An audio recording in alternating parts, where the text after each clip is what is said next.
Society 13 Podcast Network.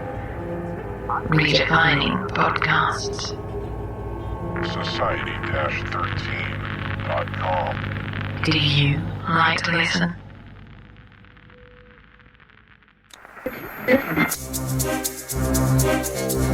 Welcome to Channel 9 of the S2E8 Radio Network, where stories live.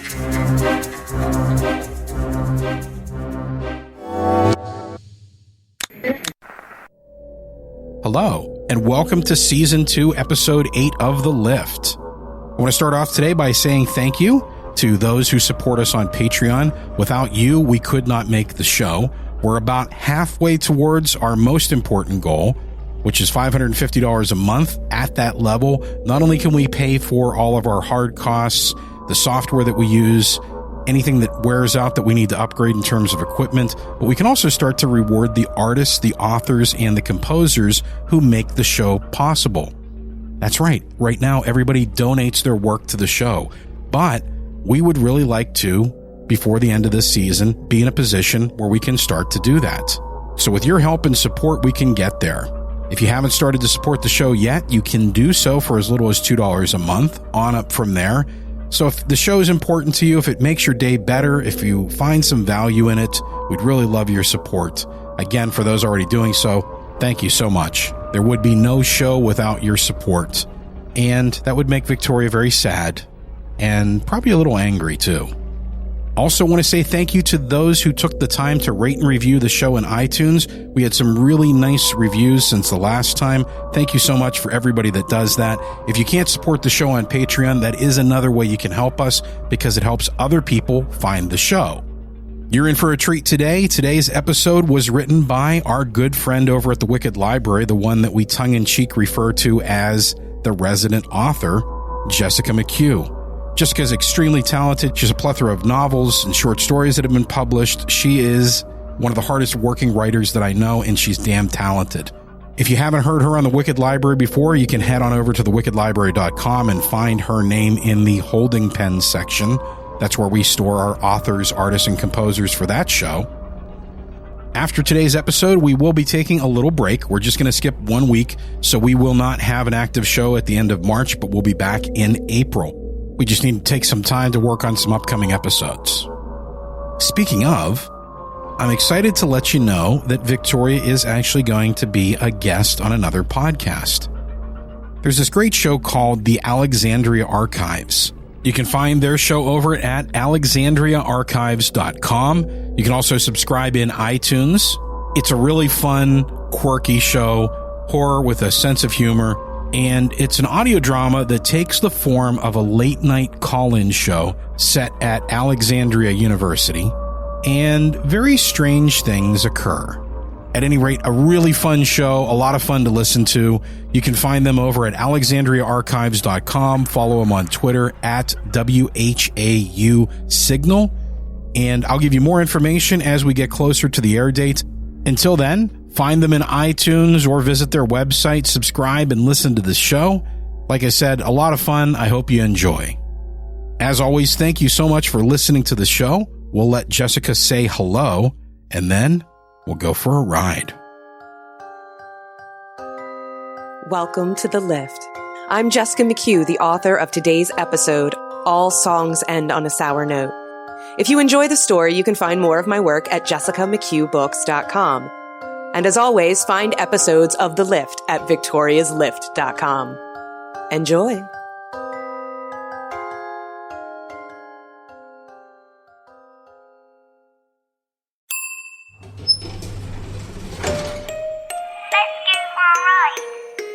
My name's Victoria. I have lost so much. My name's Victoria. I am bound to this place, charged with guiding those who must choose. Don't be afraid. I can never again be the little girl I was. Will you accept your fate or change it? I have my music box and a library lost, but I sometimes feel very alone. Won't you join me? It's time for your ride on the lift. Don't be afraid.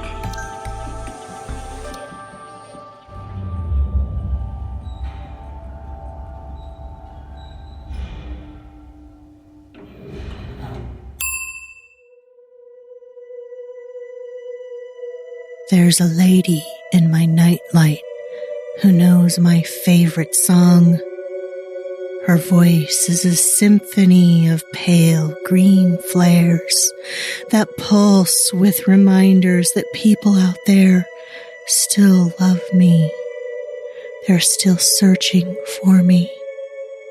The nightlight sings when I've forgotten, when all I've heard for days is the voice on the other side of the wall. And I need to remember that this room isn't the real world, rather a shoddy copy built by a mad woman who insists I call her Mom. Her real name is Holly, or so she claims. I don't know how long it's been since she brought me here, but I remember having smaller feet and shorter hair. I was taller, too, and the ghosts of piercings dimple my earlobes. I was someone else once. I belonged to someone else once. I only know a few facts for certain, and sometimes even they lose their shapes. Time is the most unreliable. I'm not allowed to have calendars or mirrors or clocks in the room. I've made my own, but Holly always finds them and cries over my disobedience. She screams and sobs and sequesters herself in the neighboring room where she can find comfort in the song of the other one.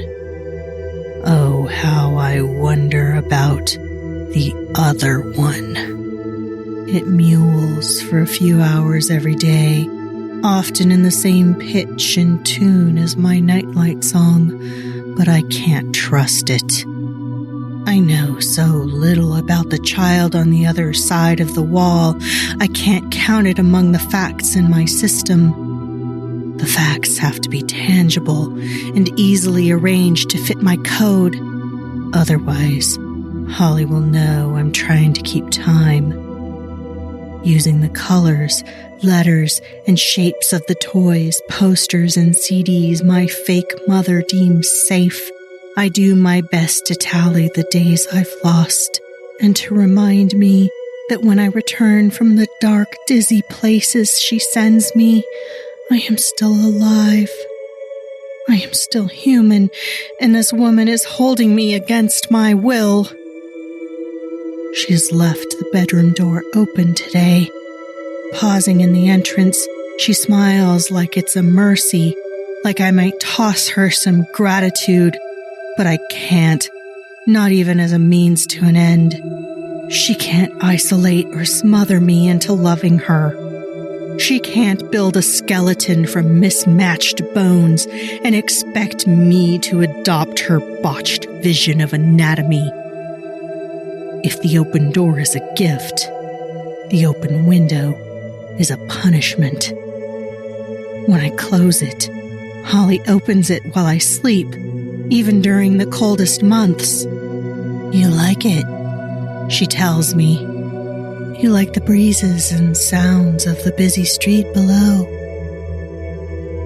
No matter how frequently the rail-thin woman, trimmed in wine flab, makes this claim, it is not part of the system. The window is not my friend. It is a lion's mouth, wide and wet with hunger. I believe she leaves it open as a temptation, or perhaps a suggestion to jump. I know better than that, though. The roof under the window is steeply pitched with corroded edges and a hell of a drop. It's the only fact I trust without a test. It's my birthday today, or what my fake mother calls my birthday. The fact is, I was born in the spring, not the autumn. I know this because I hate the cold and the colors of the fall. I hate how everything dies, and I keep going year after year in this goddamn room. If the world has to wither around me, why can't it wither nearer? Why can't I wither with it and disappear into the leaf slop? Most days it seems like she wouldn't mind, but today she acts like I've made her entire life worth living. We should celebrate, she says, holding out a bright red coat. It's a special day, and you're a very special girl. I slip on the coat without complaint. Arguing and bargaining haven't worked any better than the dozens of times I've called out to strangers to help me. Holly has most of them trained. I tell them she's kidnapped me and keeping me locked up in this bedroom, but most of the people we pass on these special walks look the other way. But sometimes they stare and laugh. They laugh so loud. The night lady's voice frequently ventures beyond her smolder like it does today. It sits like an angel on my shoulder to comfort me, but the tune twists devilishly as Holly locks the apartment door this morning. Puzzling words bloom like secret poppies beneath the lyrics I've known all my life, telling me of a mysterious building with a special lift. I crinkle my nose in puzzlement. Lift? Holly's face brightens, and she hooks her hands in my armpits. She hoists me into the air, but I wriggle and screech until she lets go. Don't do that, I snap at her. Don't touch me again. I just thought. She shakes her head. Never mind. As we start down the stairs, a high-pitched voice stops me in my place. The other one. It's calling from the bedroom, and for the first time, its voice sounds definitively like a young girl's. I tug Holly's arm. She's not coming with us?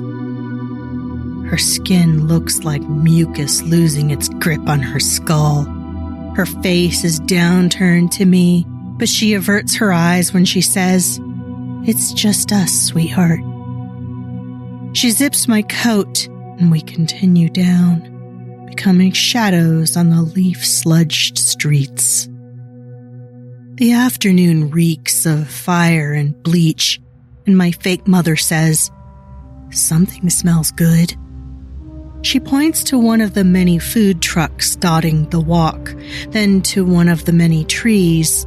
"Remember this? We used to have picnics here on our way to the pool. It was bigger then, when we were all together, when we were a family." The F word. It's a lie. It's a mask. It's the most deformed piece of the puzzle, but it acts like it fits everywhere. The word family is a mad soul's skeleton key, opening closets never meant to spill their skeletons. Her attempt at conversation provides a few new facts, however, like all together and pool. I don't remember either, but it's easy to picture drowning in both. Easy to feel, too, like a bathtub gone cold and greasy. I don't remember, I say, and she frowns. Not with her lips, though. Her chin does most of the work these days, heavy as a sopping towel. She pulls me from the alleged picnic tree and toward a food truck. Her voice is strained with exhaustion, but she dials up the cheeriness once people are in earshot. They're not paying attention to us. They wear the same dopey, distracted faces as the people who march past my window day in and day out and make me feel I'm no more substantial than the other one. A song pricks my ears, louder than the sidewalk bustle and the jingle of grills on wheels. It draws my haze to a large apartment building, to the 6th floor in particular, where a window appears to glow in pale gossamer green. "Do you want your favorite?" Holly asks. I look to the paintings of food on the truck. Nothing appeals to me, let alone strikes me familiar enough to prefer over any other. "I don't know," I say with a shrug. "Is it your favorite too?" She runs her fingers through my hair against the grain, which makes it feel like my bangs are sticking up. I fix it as best I can, but I don't know what fixing even means anymore, and my fake mother keeps yammering on about tzatziki and cucumbers, and it seems through all the hectic noise and melody that someone does know what fixing means. Up there, where the apartment window glows with emerald song. It's our turn to order, but Holly can't find her wallet in her junk drawer of a purse. She rifles through it with one hand, tries to open it wide enough to peer inside, but the line is building behind us, and the woman working the register grows impatient. "She's going to let you go," the song says. Looking up, I hear the smile in the singer's voice, and I believe it. "She has to let you go if she wants to get your favorite. Her favorite. For your special day. The moment is coming, and I am waiting." Holly's purse strap slips from her shoulder, and the bag falls to the ground with a jangling thud. She yelps and tries to catch it, but she's as hopeless at buying a hero as trapping me into love. When a group of men in line help Holly collect her scattered trash, I obey the window song. I jump out of the crowd and into another, ducking as I hurry to the apartment building. The doors open. The foyer swells with air that enfolds and whisks me inside. And when they close behind me, I know I am safe for the first time in years, away from my fake mother and the room. Hello. A girl in a purple dress greets me from the entrance of an elevator. Her pigtails bounce as gently as the accent writing her words. And though she looks no older than 10, she carries herself with more poise than I've ever felt or seen. Except, perhaps, from the melodious voices of the nightlight lady and the other one, if they're not one and the same. "Are you her?" I ask. The girl's head adopts a coquettish tilt, and she giggles. I am many things, dear one. Aren't you? "I'm nothing," I say. "I'm a shadow on the floor of an empty room." And who casts that shadow? The girl extends her hand and I take it, allowing her to pull me into the elevator cocoon. She flutters wispy blonde eyelashes that frame her verdant eyes, but she looks away once the doors close. With a soft hum, she collects a small box from the corner of the lift and cradles it in one arm. Her pigtails cast deformed shadows across the walls like bats caught in an updraft. But I'm not afraid of the fluttering shadows, and I draw closer to the girl. "You're not the other one, are you? You're not the lady in my nightlight?" She giggles, like I stumbled over the words of a nursery rhyme. My name is Victoria. The box in her arms vibrates with her name, and a soft tune rolls beneath the ornate lid. I recoil when she reaches out to me, and a look of outrage flutters through her expression. You have nothing to fear from me. What happened will continue to happen. It has many times before. I don't understand. You didn't the last time either.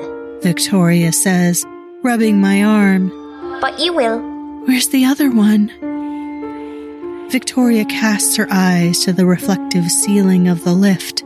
She's home, of course. Here, she never left. I want to jump for joy, but my knees feel like tapioca pudding, and I have to brace myself on the elevator wall.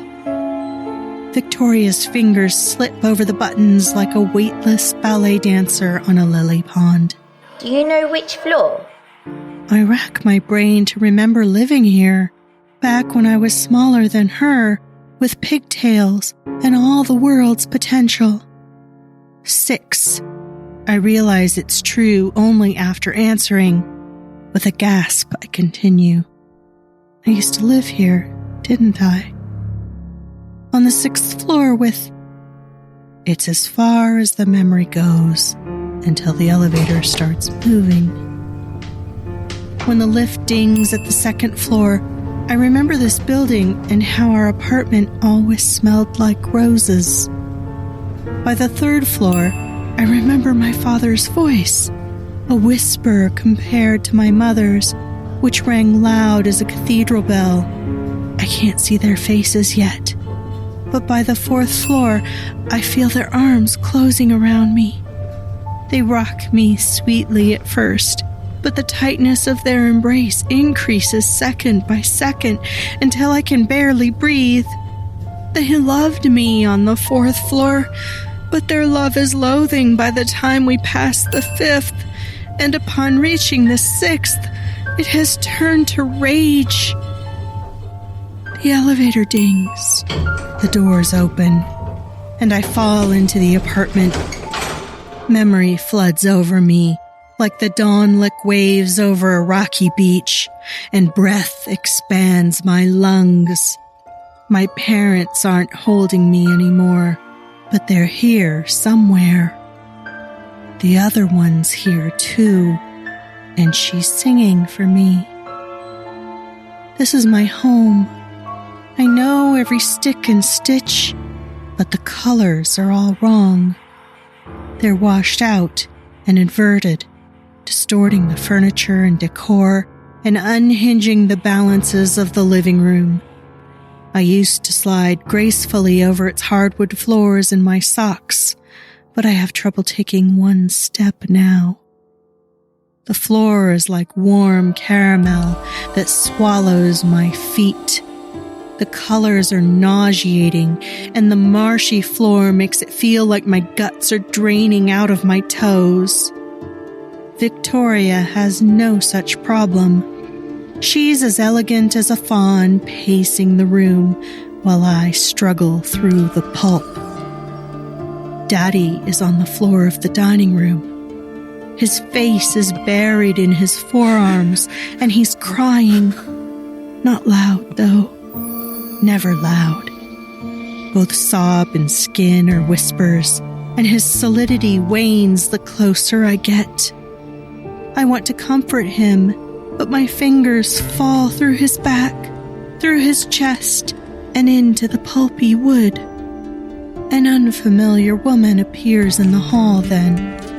Her body is plump and pink, but her face looks like it's been worked over with a metal rake. There's heft in her cheeks, but it doesn't stick. Her face droops with each step, and the fat sags off the bone, the hollows of her eyes darkening with dirty scales. Her gaze is entrenched in sorrow, but he's the one who wipes away tears.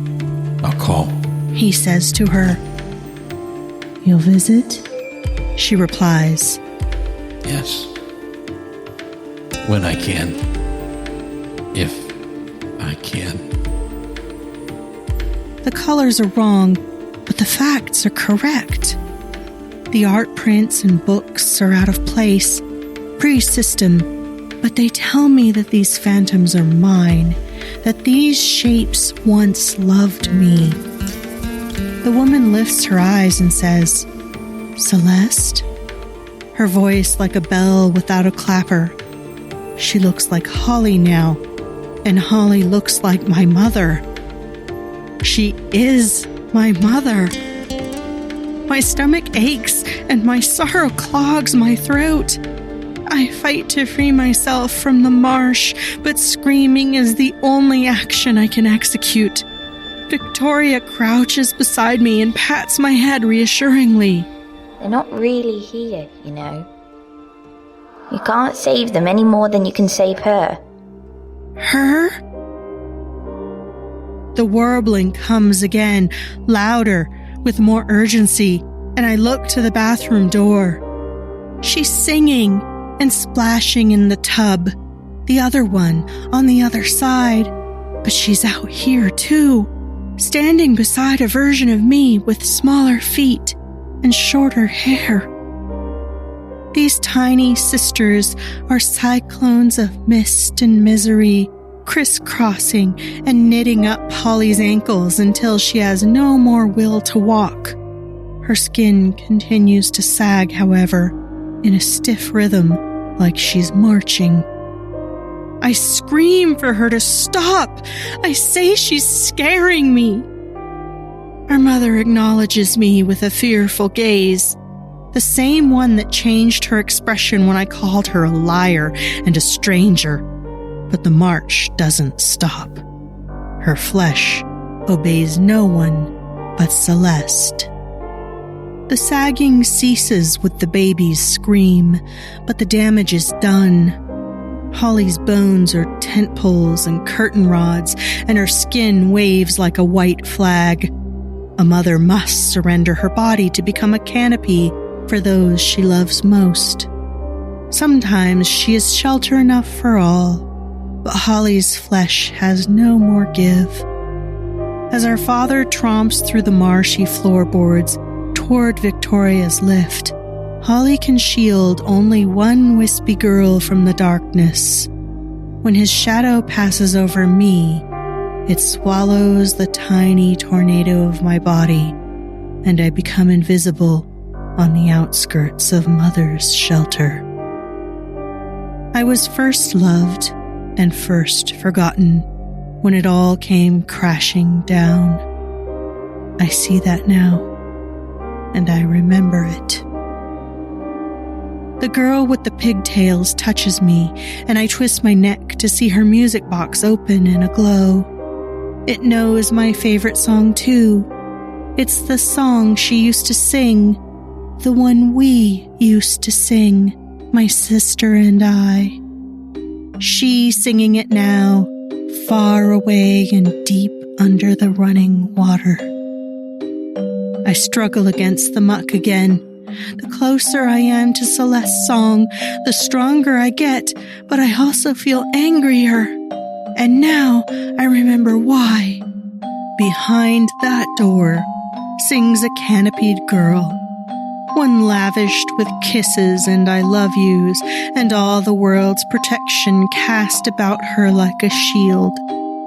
But the shield's off today, like it was the day I created the first and most crucial fact of them all. I knock on the bathroom door, but it's as inconstant as floor. Instead of sinking into a marsh, however, I fall face first into a violent and soapy sea. I rip my head from the water, but I latch onto the spongy seabed and squeeze. I twist the life from the ocean floor, from its slackening corals and mussels, and all the while our favorite song blasts triumphant from the waves. Until the thrashing stops. When the sea is calm, the world is quiet, and there's enough room for me in the tent. That is a fact. But my mother doesn't offer me shelter. She pushes me further away. I spend my time in a lot of rooms after that, empty places that smell of antiseptic and Mr. Bubble. Men in suits and white coats ask me questions, but the cloying stink makes me ill, and I can't open my mouth for fear of vomiting on them. My entire world is other ones, and they all sing the same tune. They are nightlights in the string of odd rooms my father refuses to visit, and where my mother takes every step like the walls might collapse in on her.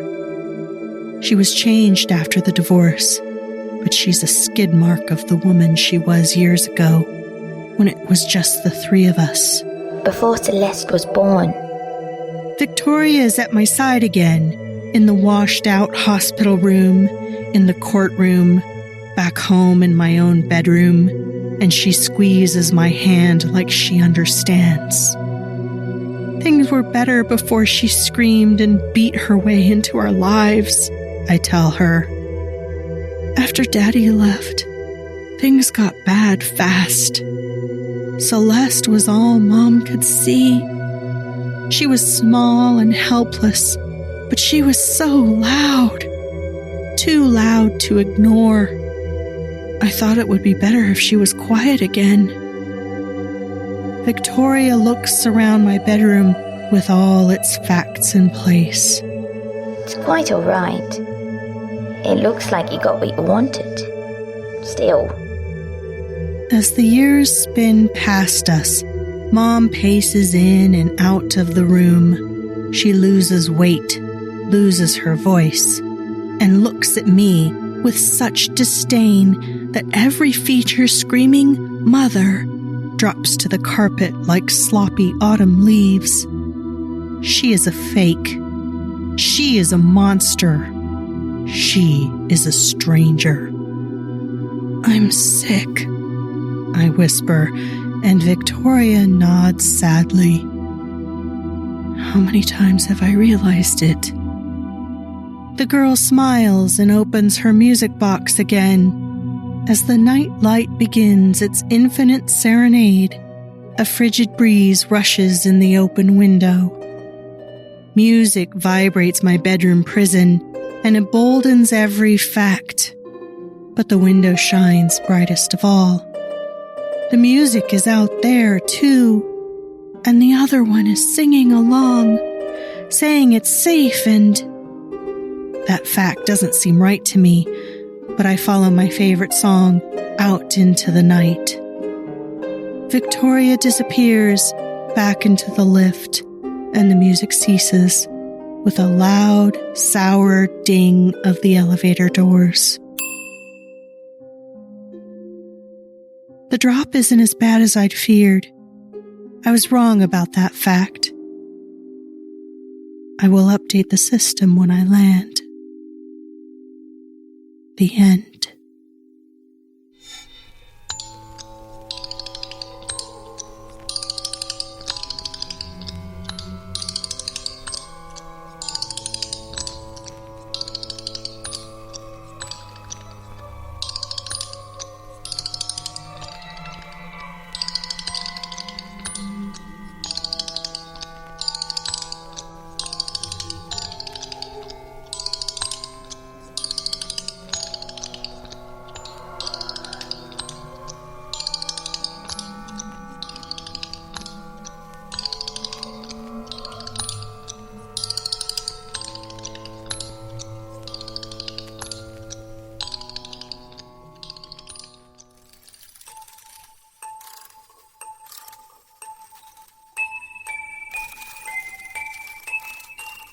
A big thank you to all of you for listening to the show, to all of you who take the time to rate and review the show in iTunes and Stitcher and every place else, and to all of our Patreon supporters. Without your generous contributions, it would be nearly impossible to put this show together. Full show notes with credits, links, and artwork can be found at victoriaslift.com. We make other podcasts you might enjoy. Check out thewickedlibrary.com and also ninthstory.com for links to other shows. If you're on social media, you can check us out on Facebook and also on Twitter. And if you'd like to make sure you don't miss future episodes of the show, you can find us on iTunes, Stitcher, TuneIn, Google Play, lots of places.